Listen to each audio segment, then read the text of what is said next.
আসসালামু আলাইকুম। কাছে দূরে যে যেখানে আছেন আশা করি সবাই ভালো আছেন। আমি আর আমার আম্মু আজকে সকাল সকালে কাজে লেগে পড়েছি। কালকে বিকেলে একটু নার্সারিতে গিয়েছিলাম, সেখান থেকে কয়েকটা চারা কিনে এনেছিলাম, সেগুলো আজকে লাগিয়ে নেব। তো কালকে নার্সারি থেকে একটা পিঙ্ক কালারের রঙ্গন গাছ কিনেছিলাম।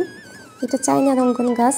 দেশি রঙ্গনগুলো আরও অনেক বড় বড় গাছ হয়। আমাদের বাসায় এর আগে দুটো রেড কালার ফুলের চায়না রঙ্গন গাছ ছিল, তাই এবার পিঙ্ক কালার ফুলের রঙ্গন গাছ কিনেছি।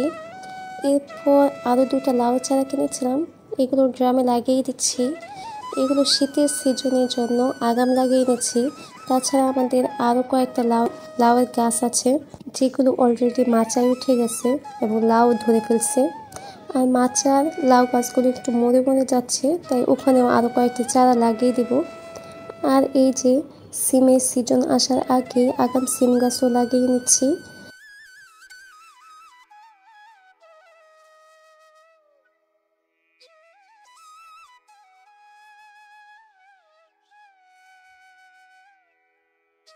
আর এর আগে একটা ড্রামে একা একা একটা সিম গাছ হয়েছিল, এই যে দেখেন সেটা অলরেডি ছাদে উঠে গেছে এবং ফুলও আসছে, কিন্তু নিচ থেকে দেখা যাচ্ছে না। কালকে একটা কাঠগোলাপের চারাও কিনেছিলাম, সেটাও লাগিয়ে দিচ্ছি আম্মু। আমাদের ছাদে বেশিরভাগই ফল আর শাকসবজির গাছ আছে, ফুলের গাছ তেমন একটা বেশি নাই, অল্প অল্প। তাই ভাবতেছি এখন থেকে কিছু কিছু করে ফুলের গাছও লাগাবো। এরপর বাকি কাজগুলো সেরে চলে এসেছি দুপুরে রান্না করতে। আজকে একটু কলিজা ভুনা করব। গরু কলিজা ভিজিয়ে রেখেছিলাম, সেটা আজকে রান্না করব। আর ছাদের থেকে একটা লাউ তুলে আনছিলাম কালকে, সেটা দিয়ে দেশি মুরগি দিয়ে রান্না করব। তো এই যে এখানে আমি পেঁয়াজটা ভেজে উঠিয়ে নিচ্ছি। এরপর একে একে মরিচের গুঁড়া, হলুদের গুঁড়া, ধনিয়ার গুঁড়া,